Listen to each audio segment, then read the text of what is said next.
One thing I've noticed, not just within the RV Queens, but talking to all travelers, as you kind of do at the campground, right? Get chatty with folks, is I've noticed a really common theme of trauma. This history of trauma, and that can be physical, emotional, all different types of trauma.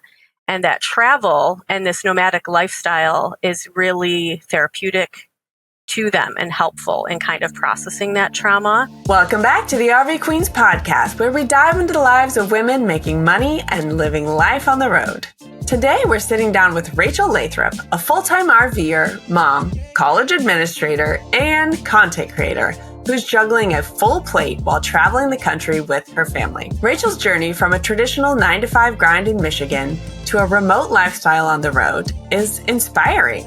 But what's even more fascinating is how she balances a PhD program, a full-time job, homeschooling, and a budding content creation business, all while living in a tiny home on wheels. In this episode, Rachel opens up about their decision to hit the road, how they manage life with neurodivergence, and how she found her creative spark in UGC. Plus, she shares practical tips for thriving with ADHD while juggling a busy life on the move. If you've ever wondered how to balance work, family, and personal passions on the road, this episode is packed with relatable insights and inspiration. So grab your coffee and let's roll. Hello, Rachel, and welcome to the RV Queens podcast. Where in the world are you this week? Hi, Kate. Thanks for having me. We are in East Texas right now. Okay. How is the winter weather in East Texas? Last week it rained and was like in the 50s all week, so that was not fun. But now it's been in the 70s the last few days and looking towards 80 this weekend and sunny, so I can't complain. Okay, nice. That's kind of like how Florida is. It's like mostly wonderful and you can go for walks and such and swim occasionally. And then sometimes it's like rainy, but still, I'll take it over the Midwest winters. And I know you know what I'm talking about. Yeah, absolutely. Yes, absolutely. Better than the Midwest for sure. When we feel sad about the weather, we look at what it is back home and feel better. Exactly. You're like, awesome. It's not 30 and depressing. Okay, great. You know where I'm going to start this interview. We're going back before you and your family started living in an RV. What led up to you and your husband shaking up your traditional Michigander life and becoming full-time RVers? I think like a lot of people you've talked to on the podcast and a lot of RVers, our journey starts, just before COVID. COVID changed everything for a lot of us. So before COVID, we kind of were that typical family where, we'd both go off to work. Our kids would be at daycare or at school. We only saw them a few hours a day. I would wake up in the morning, I'd get them off to daycare and school, and then I'd work my 9-hour day. I had an hour commute each way. So I would go do that. By the time I got home, my husband, who worked 5 to 2, would have already picked them up, made them dinner. And so I get home, everybody else has already eaten. And I sit down to the kitchen table to eat dinner by myself. And when you have little kids, they go to bed pretty early. So I would only have 2 hours a day to spend with them, in the afternoon, 3 hours in the day total if you count the morning. And then they'd be off to bed. And it was like rinse and repeat every weekday. And then when you shift to the weekends, all those things you didn't have time to do during the week, you do on the weekends, the laundry, the groceries, the yard maintenance, which was never ending. And you'd have like one day a week as a family. And that was our life. It feels like we lived the same week every week for 8 years. And then COVID hit. And I was sent home. The kids were sent home, which was wild, but it ended up being wonderful. My husband had to work through the whole COVID period. He never really got sent home because he works in the construction, worked for a construction company, like supplier of building and lumber materials and all those kinds of things. And so he had to continue to work, but we still got to see him a lot more in the afternoon, So finally during COVID, even though I was working, and we did hire someone to come in and help the kids with school part-time because that was really rough on them. but I got to have lunch with my kids. I got to have recess with my kids. I got to see my husband at 2 instead of 7 and just ask him about his day. We just had so much more time as a family. And this is when we started hiking on the weekends and after work and school. And like when I shut the computer off for work, I was home already. I didn't have to sit in the car for an hour. And a lot of people struggled during COVID, but we really thrived in the slowdown. And, then you fast forward a year, kids are back in school, and my husband had a knee injury and he had surgery. And after the surgery, he needed to be off for 3 months. And when he went back to work, he would come home every day. And this was, by this time, early 2022. He's like, I can't keep doing this. This job is meaningless. They don't value me. I want to be home where I feel like I'm valued and where there's meaning in what I'm doing. And that coincided with me also receiving a promotion. And my department went remote permanently around the same time. And just like a lot of full-timers, we've been watching those YouTubers travel in the country with their kids. And I'll never forget, it was May of 2022. We were watching Keep Your Daydream. Hey, Trisha Mark. And I just looked at him and I said, could we do that? And he looked at me like I had two heads because I'm kind of bougie. Like I like a bed, I like a toilet, but he's like, yeah, I think we could. Let's work the numbers and figure it out. And we hit the road 7 months later. That is awesome. Okay. You're considering yourself bougie because you like a bed and a bathroom. Okay. Great. My husband is a hardcore tent camper before this. Yeah. So yeah.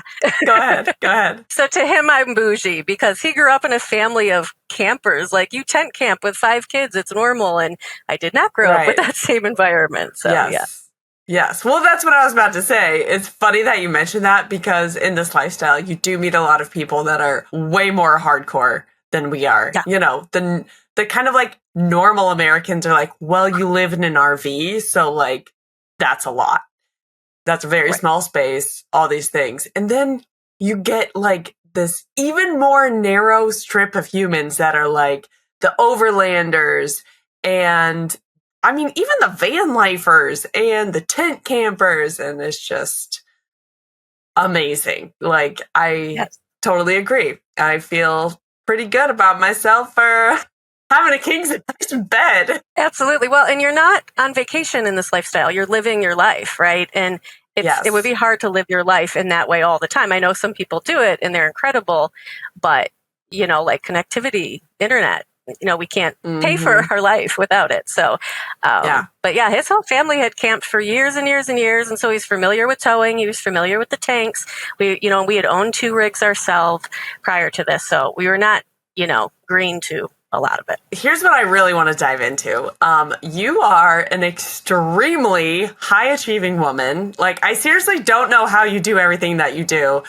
Tell us all the ways that you are making money on the road. Well, I'm doing it because I'm hyperactive, Kate. That's one. And I have a lot of support. I have a really supportive partner. My husband doesn't work.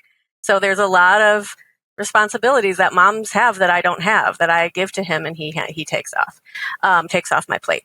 But I'm an administrator for a college in Michigan. And so that's like, my 9 to 5. I'm also an adjunct instructor in their social work program, and I'm teaching 2 classes right now for that. I just started content creation in the fall. I would say December I really got started, so very, very new to that. And then I'm also in school, getting a degree. Wow.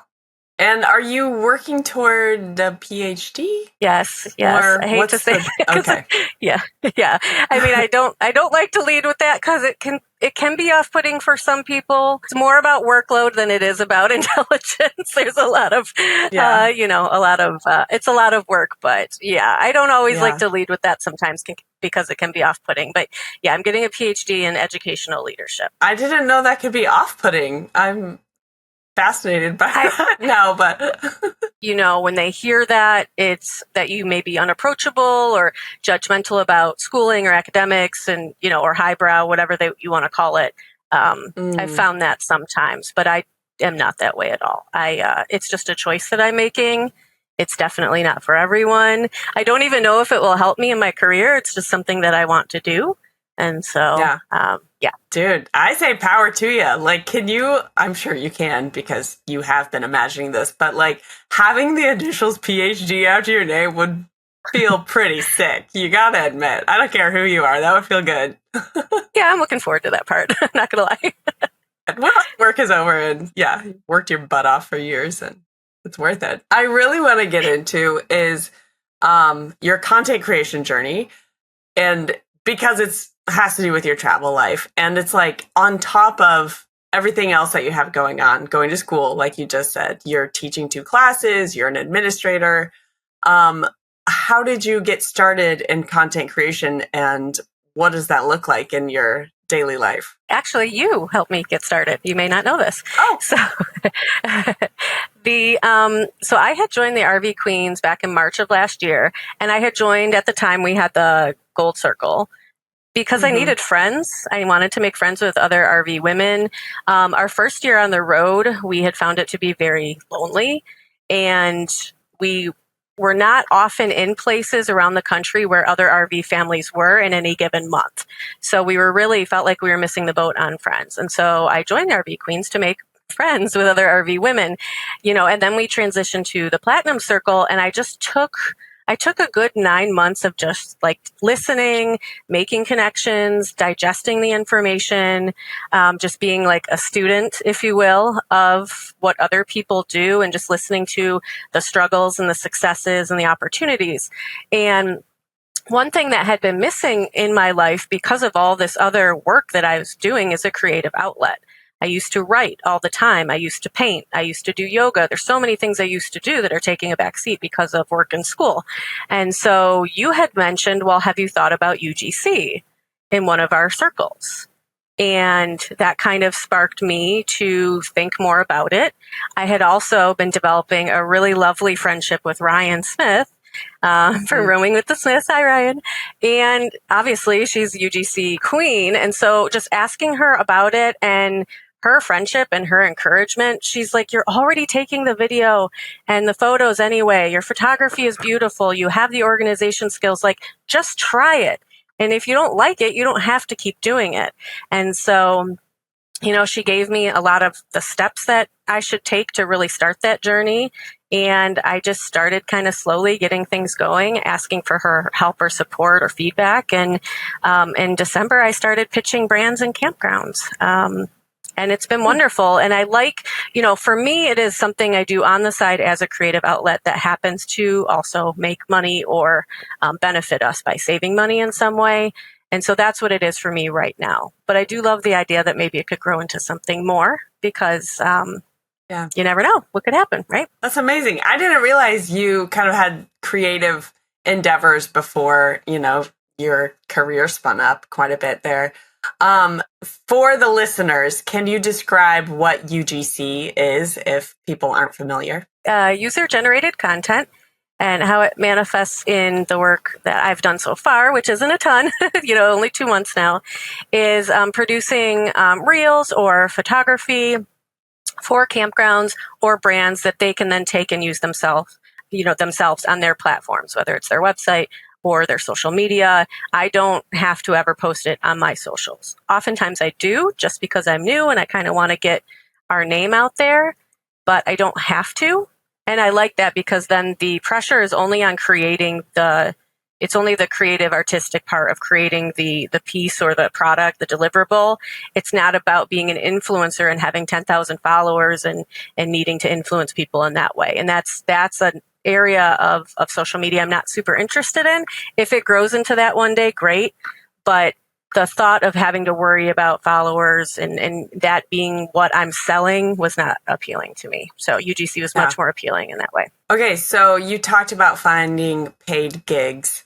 How do you make money from this? Is there like a site that you go to, or is it just outreach that you've learned how to do? Well, I think like most creators, I've started off with trade. And that can lead to paid deals down the road. I've only been having really one conversation with one brand about it, and we're not quite there yet. But I do think if you are starting out and there's a product you're going to purchase anyway, trade is a really good place to start, because then you're saving that $400, $300, whatever dollars, and the same with the campgrounds with hosted stays.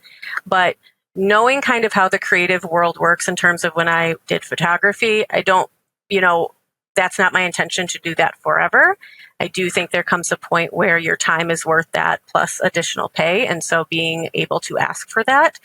And pricing is different. It depends who you ask. Every creator I've asked or picked their brain kind of has a different pricing model. But I think you just need to look at what's out there in the industry and look at what others are doing and find a price that is comparable to what you think you're worth, maybe hourly or even per package deal, whatever that would look like. And just don't be afraid to ask. I had another RV queen say to me, you can ask to be paid. And if they say no, you could go down to trade. It doesn't have to be the end of the conversation. So being flexible in that way too is, I think, important. But again, I'm very new to all of this. So I love it. Okay. So speaking of creating content, on your Instagram account, you talk a lot about being a neurodivergent family. So I'm curious to hear, what does that mean and how does it fit or affect your daily life? I was saying to another RV queen, I talk to these ladies a lot, as you can tell.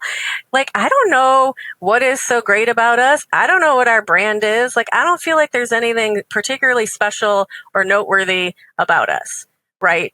And well, then I realized the fact that we are able to do what we're doing with our neurodivergence and just our family dynamics is kind of a niche in itself. It's kind of a brand in itself. And I never thought about it that way. Just being ourselves and being authentic is your brand.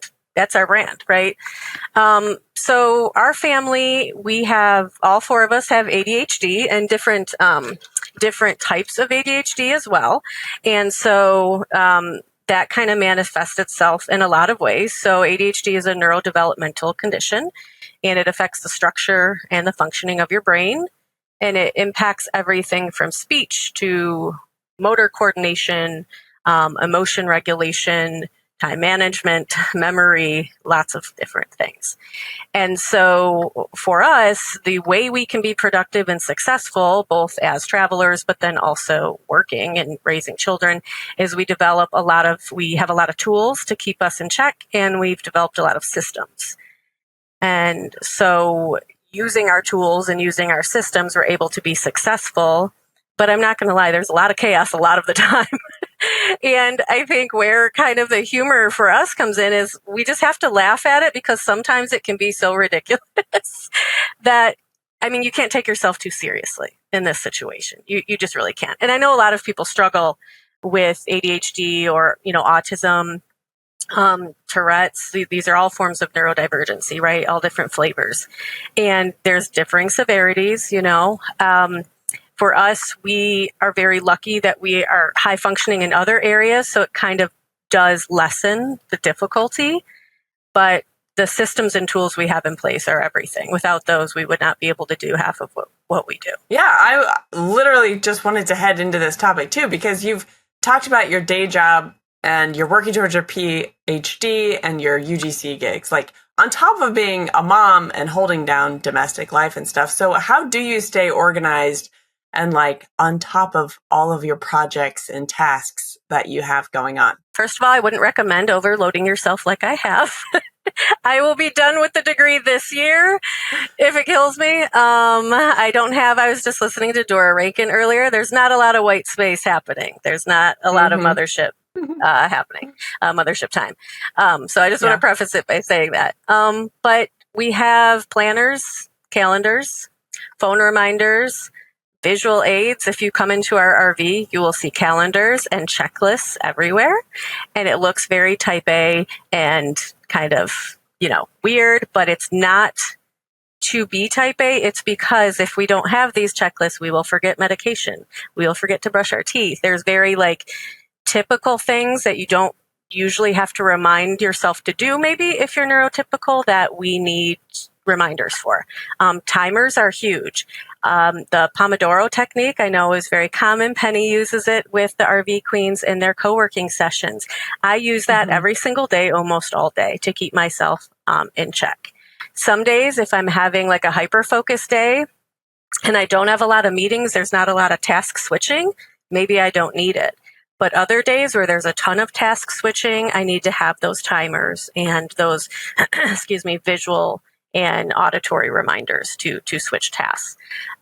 So those are kind of the tools we use. The checklists are huge for the kids because then they can physically check something off, which gives them a little boost, a little accomplishment feeling when you physically check something off. I see you're a big write down the list person. I've seen that on your social. That's huge. Yeah. And then supports. Supports are the other piece. Having people in your lives who, it's hard having 4 neurodivergent people all in the same family because it's hard to regulate your kids if you're having trouble regulating yourself. But at the same time, you can understand exactly what your kid is going through emotionally and relate to them in a way that I wouldn't be able to if I didn't also have the same condition. But we have people in our lives that are really supportive, that understand, when you're having a kind of a more hypermanic day versus a really down day, they get it. If you're in the middle of a conversation and you interrupt them, which is super common with ADHD, you're not doing it to be rude. You're doing it because your brain is jumping forward in the conversation to the next topic. Or even topic switching in the middle of a conversation. It can be very frustrating for other people. And when you have people in your lives that get it and don't take it personally, that means everything. And positive self-talk is huge. So like I said, we're huge on goal setting and we're huge on the checklists and celebrating like tiny wins. Like, hey, we got through this week without a meltdown, or hey, we got through today. Let's, have a celebration of all of the accomplishments, because a lot of people that are neurodivergent have low self-esteem, depression, anxiety, because they don't feel like the world accepts them as they are. And one thing that I wish we were better at that's super important for folks, neurodivergent folks, is taking care of your body, exercise, nutrition, sleep hygiene. We're really good with most of it, but I would say we have trouble, all of us, with disordered eating. And so I would say that's one kind of big area that we struggle with. But we do make sure we get a solid 8 hours if we can. And that exercise is a huge part of our life. So that's really how we juggle all of it. Wow. Thank you for being so open and vulnerable about that. Yeah. I'm curious, how long did it take you? What does the path look like to understand that's what's going on in your brain and your kids and your husband, and to set this environment where everyone is functioning well together? We're functioning. Sometimes it's well, sometimes it's not so well, right? Yeah. By trade, I'm a trained mental health professional. I have a master's in social work degree. And even though I use that degree for a different type of work, I am trained in the Diagnostic Statistic Manual for mental health disorders. And so, or conditions. I like to call them conditions, not disorders. And so I, can recognize the signs very easily. I've known that I've struggled with it most of my life, even though at the time I was diagnosed as borderline. They like to diagnose women as anxious and depressed instead of ADHD. There's a lot of women that go undiagnosed with ADHD for a long time because it presents very different.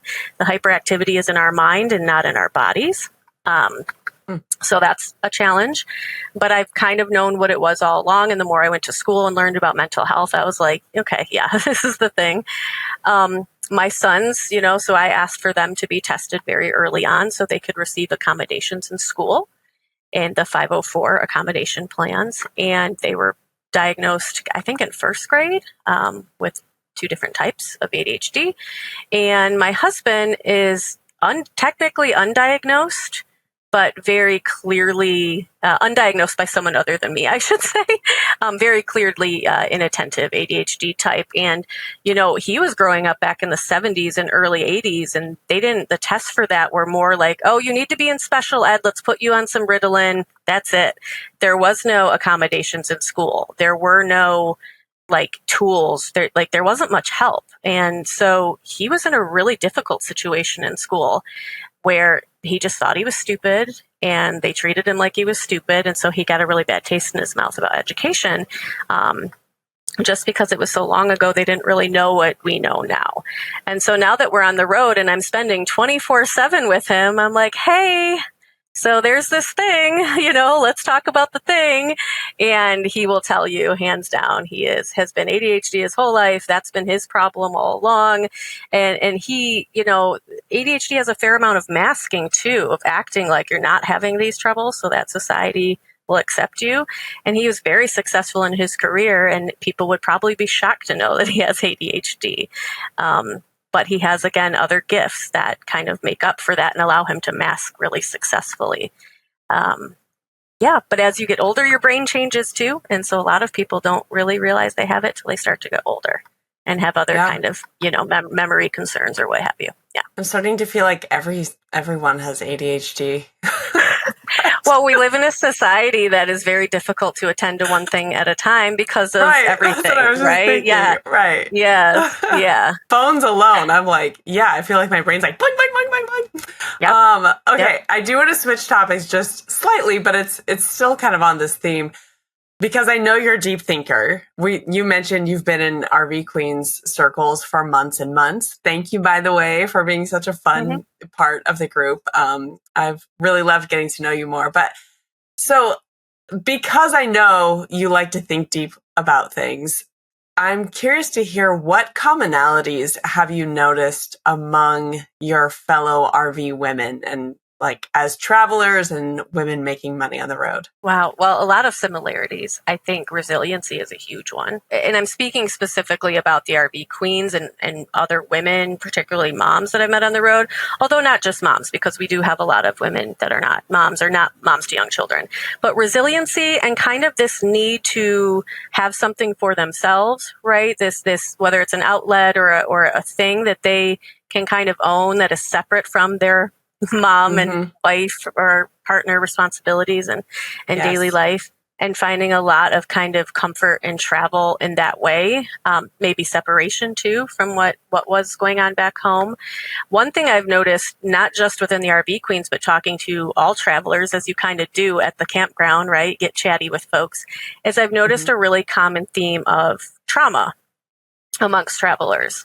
And this is all different types of trauma. And, people get really open around the campfire and you kind of get to know folks really quickly and deeply and intimately. This history of trauma, and that can be physical, emotional, all different types of trauma. And that travel and this nomadic lifestyle is really therapeutic to them and helpful in kind of processing that trauma. Going back to like my training, it makes sense because traumatic events, one event may be traumatic for one person and not at all traumatic for another person. So there's a lot of individuality there. But trauma originates when we don't feel like we have control over this massive thing that happens to us, right? Or we perceive it that way. And when you're traveling, you have a lot more control over a lot of things. You don't like a campground? Leave. The weather's going to be bad? Leave. Your winter plans aren't shaping up? Then you find other ones. Like there's a lot of pivot and decision fatigue. But you also have so much more freedom when you're not locationally dependent. And I think that's part of it in terms of the therapeutic aspect, but also getting out in nature and seeing things that are bigger than yourself, getting yourself out of your head and maybe out of habits or environments that weren't healthy. That's just kind of a common thing that I've noticed, a theme that I've noticed across a lot of the conversations we've had. Wow, that is so fascinating to hear you articulate it like that, because I also wonder if it's just that everyone's more willing to be vulnerable about what's gone on in their lives and in their past and to share about it with their fellow travelers. Because I was just thinking, like, even if we would go back to like our normal, more traditional life, living in the suburbs in Omaha, Nebraska, and if we would have people over to a fire and be like, you guys, we're not going out to eat at a fancy dinner. Everyone just wear sweatpants and we're just going to have a night around the fire together. Like those stories I feel like would start coming out then too. Because you're in this setting where everyone's just more free to like let down their hair all the time. Like we're literally living in campers. Like there's no room to be pretentious. There's no room to like have any kind of veneer. Because we're living in campgrounds, Yeah, I mean, I think it depends who you have around the fire and how safe you feel with those people, Sure, right? that makes sense. And I think the campground environment, so using your example, like we're in Michigan a lot of the time for my work. We have to be. So, but even when we're in Michigan, we do take opportunities to go to like a campground that's a couple hours away or maybe across the state. And so we can still be close to work, but also, have that camping experience. And yes, I would say people are more relaxed in that environment because a lot of people feel like they're on vacation, or it just kind of sets the tone. You're out in nature, to be more relaxed and more vulnerable. But I would say some of it with travelers may also be that you're not going to see these people at work every day, right? When you go back on Monday. And so, if you're not going to see someone, you need to like figure out if you click with someone pretty quickly when you're on the road, because you're likely not going to see them again. And are you going to take the effort to drive 3 states to camp with them again, right? That's a big decision.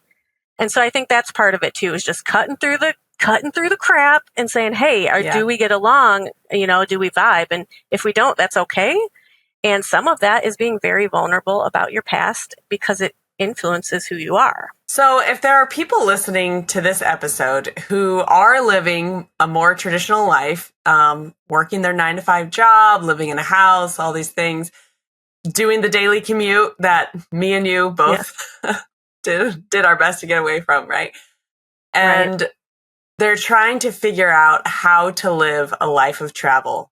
What advice would you give them? Have conversations. You can ask for things like maybe some remote options, even if you are at a 9-to-5 button seat job. Ask for flexibility. The worst they can say is no, right? Take opportunities when you do have vacations or time off to travel to places you don't typically explore. Get out there. And I would say really the biggest thing for us was realizing that what your life looks like today doesn't have to be what your life looks like in a year. I mean, we completely changed our life in 7 months because we decided to, and granted, I was already in a remote position and it just had a promotion. If either of those things weren't the case, we wouldn't be traveling as much as we do now. But developing skills and investing in yourself so that you can maybe find work that is more in tune with what you want out of life, if that is travel. Just believe in yourself, believe that you can change your life. And if you want travel to be a big part of it, you got to make it happen in whatever way that looks like for you. Whether it's in the summer when the kids are off school or those couple of weeks you have vacation, just don't be afraid to stretch yourself and to kind of think of what's possible. A lot of people on the road are very creative with how they make money. And if every family you talk to, their story is going to be very different about how they support themselves. And that's really encouraging because that means there's a lot of options out there. Girl, you are so articulate. I'm so glad I invited you on the podcast. I just want to keep going for hours because I feel like you have a lot to offer. Okay. I want you, before I ask my last couple questions here, to go ahead and share with everyone where they can connect with you online. We're only on Instagram right now. We hope to branch out to Facebook, but we are at Outside the Box Travel, and there's a period between each of those words on Instagram. And I know you just hit over 1,000 followers, so congratulations. Yes. I know that's a milestone. I remember when it was like a year or two ago when we hit that number, and I was like, whoa. And that just feels like it kind of snowballs. So, Yeah. Hooray. High five. Thank you. Thanks, Kate. Okay, so this season, I've been ending my interviews with a couple rounds of one-on-one questions where I ask a question and then we each answer it. So, and it just whatever answer comes to the top of your head. You don't have to think too hard about it or anything if you don't want to. So my first question today is about coffee because I know you're a big coffee lover and so am I. Yes. So what is in your favorite cup of coffee? Vanilla cold brew with sweet foam. Ooh, okay. Is this like Starbucks specific? I mean, Starbucks is okay, but I really like kind of the local coffee shops, the smaller. That's where I've had the best tasting coffee, honestly. Yeah. I do like Dutch Bros a lot, though. I'm not going to lie. And I can't get it back home. So when I can get it, I get a lot of it, probably too much of it. Okay. So my answer to this question is we've gotten bougie at our in-home coffee situation. We used to be pour over people, and then we got a French press. And so we start the day with a French press coffee with Four Sigmatic cacao creamer, something with some adaptogens in there. And we have honey. And then we have, right now we're really into the Chobani creamers. I think that's all. And we got the little frother, and man, it's so good every morning. That sounds great. Wakes me up. Yeah, big time. Yeah. I didn't used to be that bougie. It takes like 25 minutes to make a cup of coffee, but it's worth it. But like a huge motivation to get out of bed, right? Like if you know you're going to have something delicious. Yeah. Fine, I'll get out of bed. I can, as long as I can just like make that coffee right away. It'll make me feel good. Good stuff. All right. Last question is, what is a place that you visited in 2024 that absolutely took your breath away and just gave you a sense of awe? So one that I've been to before is the Florida Keys. The Florida Keys, being near water that looks like that is just, if I could live there, I would in a heartbeat. I don't like all the storms, obviously, that hit that area, but I would say if you get the opportunity to go to Florida Keys, I mean, it's the closest thing to the Bahamas you can get in the United States. It's gorgeous. It's relaxing. I cry literal tears every time we need to leave. And then and then a place we had, it was also a place that was really kind of, my dad had taken me there and we had a really great vacation together. My dad has passed, and so it reminds me of him a lot. So it's kind of like, I feel like part of my heart's down there.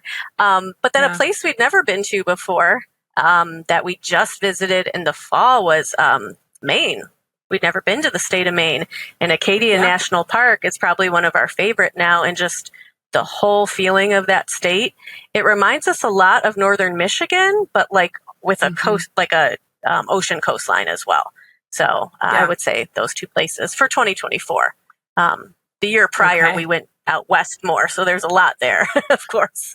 Man, so many people have said that about Maine. We haven't been there yet, but I'm like itching to get there. So that's good stuff.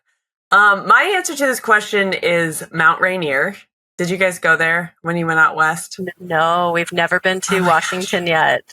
Yeah. Okay. It's like, you see the mountain from afar for like a long time.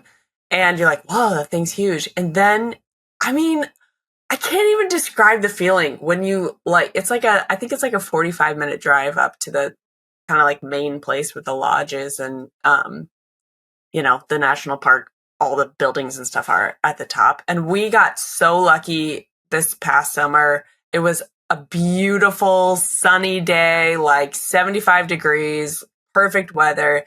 And it felt like we were in a different country. Like I felt like I was in Switzerland, and I'm not kidding. Like it was insanely huge and beautiful, and oh my gosh, I can't even describe that feeling. It's so good.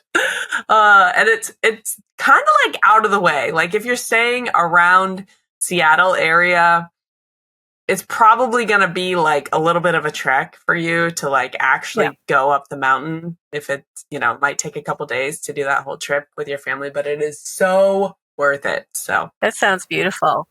That sounds wonderful. We need to get out there. All righty, Rachel, that is a wrap for today. Thank you so much for inspiring us all, for being on the show. I have loved this conversation. I wish we had another hour, and I'm not kidding because there's so many things I want to pick your brain about, but that's all for today. Thank you for having me, Kate. I've enjoyed it as well. You are welcome. All righty, I will see you on the road.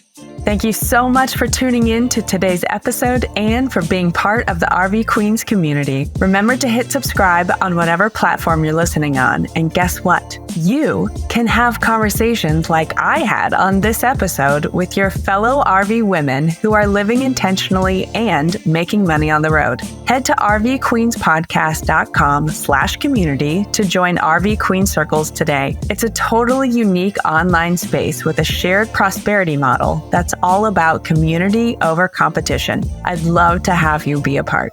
All right, guys, I'll see you next week, or hopefully I will see you on the road. I'm starting to feel like everyone has ADHD.